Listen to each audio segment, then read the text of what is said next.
Hello students, welcome to my channel GPAT preparation. So students, हमने pharmacology subject किया था जो कि हमारे बी फार्मेसी फोर्थ सेमेस्टर का एक सब्जेक्ट है। इसमें हम जनरल फार्माकोलॉजी 1 कर चुके हैं एंड जनरल फार्माकोलॉजी 2 हमने सब स्टार्ट किया है, जिसका हम आज ये पार्ट सेकंड लेके आए हैं, जिसमें फर्स्ट टॉपिक है drug receptor interaction. Drug receptor interactions क्या होते हैं? सबसे पहले इसमें हम देखते हैं कि रिसेप्टर्स क्या होते हैं। रिसेप्टर्स हमारे ऐसे प्रोटीन मॉलिक्यूल्स होते हैं जो कि या तो सेल के इनसाइड या सेल के सरफेस पे प्रेजेंट होते हैं, जिनके साथ कोई भी हमारा ड्रग मॉलिक्यूल या सिग्नल मॉलिक्यूल आता है वो बाइंड करता है और इसकी वजह से हमारा जो रिस्पॉन्स है वो शो होता है। So these are macromolecular membrane bound soluble proteins और binding site located on the surface और inside the cell that recognise the signal molecule of drug and initiate the response. यहाँ पे ये ड्रग है, ये रिसेप्टर की जो बाइंडिंग साइट होती है उसके ऊपर हमने रिसेप्टर की बाइंडिंग साइट पे ड्रग बाइंड हुई है, उसके बाद क्या बन गया, हमारा ड्रग रिसेप्टर कॉम्प्लेक्स बन गया और जिसकी वजह से हमारा जो रिस्पॉन्स है वो शो हुआ है। जैसे यहाँ पे हमने दिखाया हुआ है कि एक रिसेप्टर है, इसकी बाइंडिंग साइट पे कोई भी ड्रग बाइंड होती है, उसके बाद अगर वो ड्रग उसके साथ बाइंड हो जाती है तब जाके हमारा जो रिस्पॉन्स है वो आता है किसी भी ड्रग का। उसके बाद हमारी काफी टर्म्स हैं जो कि बहुत इंपॉर्टेंट है हमारे फार्माकोलॉजी सब्जेक्ट के लिए, तो वो देखते हैं हम क्या है। सो इसमें हमारे सबसे पहले है एगोनिस्ट। एगोनिस्ट क्या होता है? Which activate receptor and give response as like physiological signals. कोई भी हमारे रिसेप्टर है, जब उसके साथ कोई भी ड्रग बाइंड नहीं हुई है तो तब भी उसका कोई ना कोई रिस्पॉन्स होता है। तो एगोनिस्ट हमारे ऐसे रिसेप्टर, ऐसे ड्रग्स होते हैं जो कि बाइंड करते हैं रिसेप्टर से और उसको एक्टिवेट करते हैं और जो फिजियोलॉजिकल सिग्नल्स पहले आ रहे थे वही सेम जो है वो रिस्पॉन्स करते हैं। जैसे ये हमारा नॉर्मल जो फिजियोलॉजिकल सिग्नल पहले था, नॉर्मल किसी भी ड्रग को लेने से पहले, वो रिस्पॉन्स शो कर रहा है, और जो ब्लू कलर से ये हमारी जो ड्रग हमने दी है वो बाइंड होके रिसेप्टर से वो रिस्पॉन्स, तो इन दोनों का जो रिस्पॉन्स होगा वो सेम होगा। ये हम तब देते हैं कि जब हमारे जो नेचुरल जो सिग्नल है हमारे बॉडी के, अगर वो सही से प्रॉपर वर्क नहीं कर रहे या फिर हमें उनका ज्यादा सिग्नल चाहिए होता है, तब हम किसी भी सेम उसकी फिजियोलॉजिकल सिग्नल जो कि सेम रिस्पॉन्स दे उस ड्रग को बाइंड करवाते हैं एज अ ड्रग, ताकि वो हमारी बॉडी में सेम रिस्पॉन्स शो कर सके, तो उन्हें बोलते हैं हम एगोनिस्ट। उसके बाद हमारा सेकंड है inverse agonist. Inverse agonist which activate receptor but produce response in opposite direction of agonist. Agonist था हमारा जो कि हमारे फिजियोलॉजिकल सिग्नल्स के सेम रिस्पॉन्स कर रहा था, बट जो इनवर्स एगोनिस्ट होगा वो हमारा उसके अपोजिट डायरेक्शन में, अगर जो हमारा एगोनिस्ट था अगर वो किसी चीज को बढ़ा रहा था तो इनवर्स एगोनिस्ट क्या करेगा, उस चीज को घटा देगा, मतलब उसके अपोजिट रिस्पॉन्स शो करेगा। और ये एक्टिवेट तो करेगा रिसेप्टर को, बट उसकी क्या करेगा, अपोजिट में रिस्पॉन्स शो करेगा। तो ये हमारा हो गया इनवर्स एगोनिस्ट। उसके बाद आता है एंटागोनिस्ट। एंटागोनिस्ट कौन से होते हैं? Which prevent the action of agonist on receptor.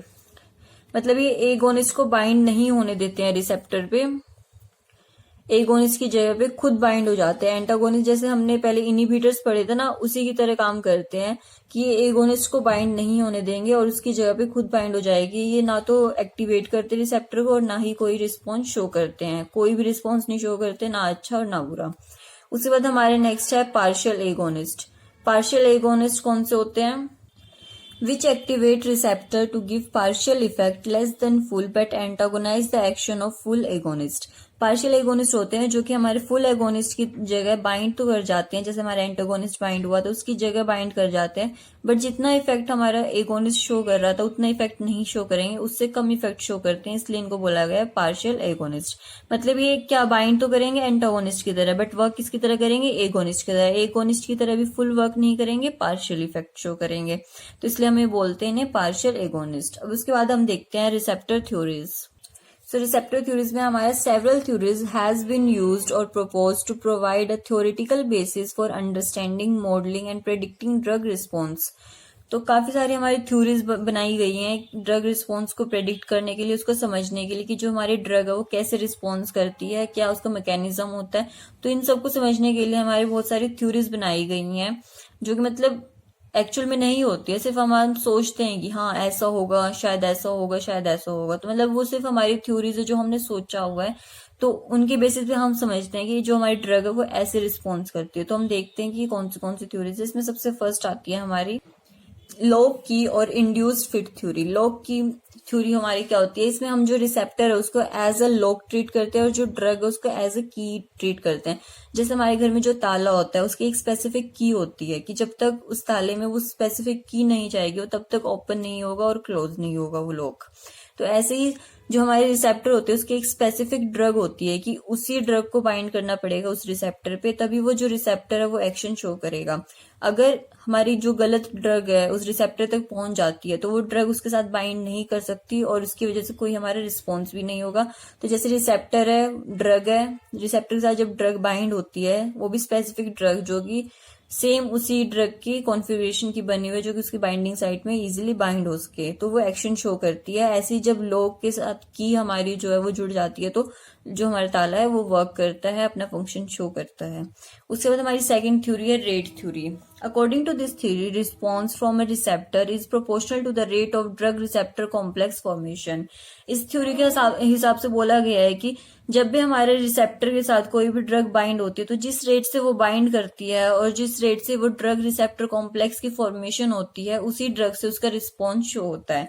यानी जो मैग्नीट्यूड होता है रिस्पॉन्स का वो किसके इक्वल होता है, एगोनिस्ट और रिसेप्टर की एसोसिएशन और डिसोसिएशन पे।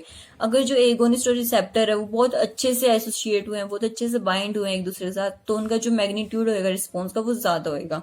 बट अगर वो वीकली बाइंड है, अच्छे से बाइंड नहीं हुए हैं, तो वो रिस्पॉन्स भी इतना अच्छा शो नहीं कर पाएंगे, इसलिए उनका जो मैग्नीट्यूड ऑफ रिस्पॉन्स होगा वो कम हो जाएगा। तो ये हमारा हो गया according to rate theory. Next हम देखते हैं occupation theory. According to this theory, the intensity of pharmacological effect is directly proportional to the number of receptors occupied. इस थ्योरी के हिसाब से हमारे क्या होता है कि जो ड्रग का रिस्पॉन्स होता है वो प्रोपोर्शन इन डायरेक्टली प्रोपोर्शनल होता है, मतलब इक्वल होता है रिसेप्टर ऑक्यूपाइड के। जैसे हमारे कोई भी एक ये रिसेप्टर है तो इसके ऊपर एक ये बाइंडिंग साइट है, तो कोई भी ड्रग आई अगर वो उसको पार्शियली रिसेप्टर को ऑक्यूपाई कर रही है तो उसका रिस्पॉन्स क्या होएगा, पार्शियल होएगा। जैसे हमारा पार्शियल एगोनिस्ट शो कर रहा था, बट अगर वो अच्छे से उसके अंदर फिट हो गई, फुल फिट हो गई, तो उसका रिस्पॉन्स है वो भी फुल होएगा। तो इसलिए drug response is directly proportional to the receptor occupied. जितना रिसेप्टर के ऊपर उसने स्पेस ऑक्यूपाई किया उसके इक्वल हो जाएगा ड्रग का रिस्पॉन्स।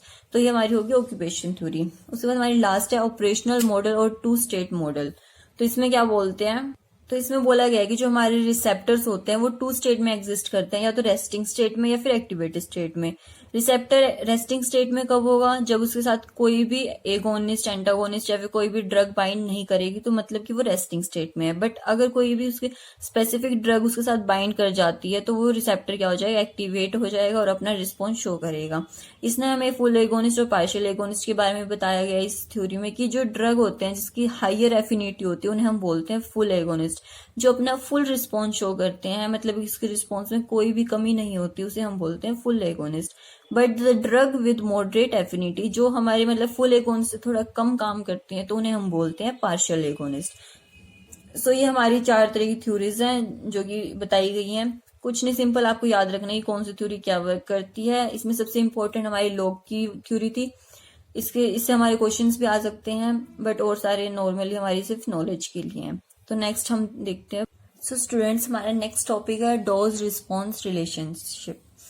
डोज रिस्पॉन्स रिलेशनशिप क्या होता है कि जो ड्रग की डोज होती है उसको हम कैसे डिफाइन करते हैं, कैसे हम उसको निकालते हैं कि कितनी ड्रग की डोज पे हमें कितना रिस्पॉन्स मिलेगा। So the relationship between drug response and drug concentration, मतलब ड्रग की कितनी कंसेंट्रेशन मतलब उसकी कितनी डोज पे, जैसे हम बोलते हैं 50 mg की है या फिर 500 mg की है ये वाली दवाई है जो, तो उसे हम बोलते हैं ड्रग की कंसेंट्रेशन या ड्रग की डोज। तो वो जो डोज है उसका क्या रिलेशन होता है ड्रग रिस्पॉन्स के साथ, मतलब कि कितनी डोज पे अपना कितना रिस्पॉन्स आता है, तो उसको हम जब स्टडी करते हैं एक ग्राफ की हेल्प से तो उसे हम बोलते हैं डोज रिस्पॉन्स रिलेशनशिप।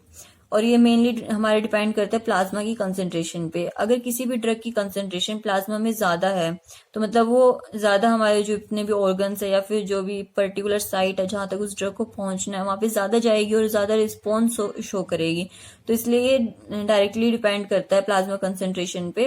सो इसमें हम लिखा हुआ है plasma concentration is directly proportional to the response of drug. जितना ज्यादा हमारी कंसेंट्रेशन प्लाज्मा में ड्रग की होएगी उतना ही ज्यादा उस ड्रग का रिस्पॉन्स होगा। तो यहाँ पे हम एक ग्राफ देखते हैं जिसमें हमने एक्स एक्सिस पे लिया हुआ है डोज और वाई एक्सिस पे लिया हुआ है रिस्पॉन्स, मतलब कि वो 0 रिस्पॉन्स शो कर रही है या फिर 25% रिस्पॉन्स शो कर रही है, 50% कर रही है, 75 कर रही है, 100 कर रही है। तो इसको हमने वाई एक्सिस पे लिया हुआ है, और डोज जो उसकी ड्रग की कंसेंट्रेशन है उसको हमने एक्स एक्सिस पे लिया हुआ है।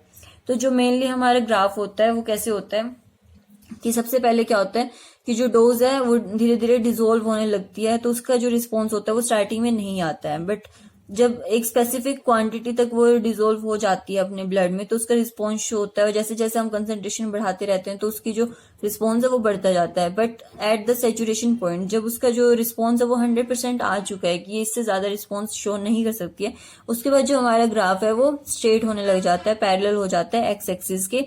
उसके बाद हम कितनी भी कंसंट्रेशन बढ़ा लें ड्रग की, उसके बाद हमारा रिस्पॉन्स बढ़ता नहीं है। बट क्या होता है उसके बाद हमारी टॉक्सिसिटी इंक्रीज होने लग जाती है, डोज जो हमारी ड्रग की कंसेंट्रेशन है वो इंक्रीज होने लग जाती है प्लाज्मा में, और वो हमारी बॉडी के लिए एज अ टॉक्सिक, क्योंकि उसका कोई रिस्पॉन्स तो आ नहीं रहा हमारे पास अच्छा, तो इस वजह से वो एक्यूमुलेट हो जाती है बॉडी में और उसकी टॉक्सिसिटी प्रोड्यूस करने लग जाती है। तो इसलिए इससे जो हाई वाली जो इससे हाई अगर हम डोज देते हैं तो वो हमारी एज अ टॉक्सिक डोज मानेंगे हम उसको, ठीक है। उसके बाद हमने इसमें ना ये मेंशन क्यों है, यहाँ पे लिखा हुआ है ED50। तो ED50 क्या होता है, यहाँ पे हमने इसकी डेफिनेशन लिखी है, dose which will be therapeutically effective in 50% of animals. ED50 मतलब कि जिस कंसेंट्रेशन पे ड्रग की जो रिस्पॉन्स है वो 50% आता है उसे हम बोलते हैं ED50, इफेक्टिव डोज 50।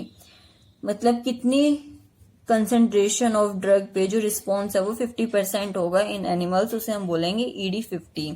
यहाँ पे ऊपर हमने लिखा हुआ है MTD मतलब मैक्सिमम टॉलरेटेड डोज, मतलब इससे ज्यादा कोई भी एनिमल है जो वो उस ड्रग की डोज को टॉलरेट नहीं कर सकता, उसके बाद उसके अंदर टॉक्सिसिटी प्रोड्यूस होने लग जाती है। और यहाँ पे हमने जो 25% जहां से इस कर्व ने ऊपर उठना शुरू किया उसे हमने लिखा हुआ है MED, इस पॉइंट लिखा है MED मतलब minimum effective dose, the least dose that is likely to be effective.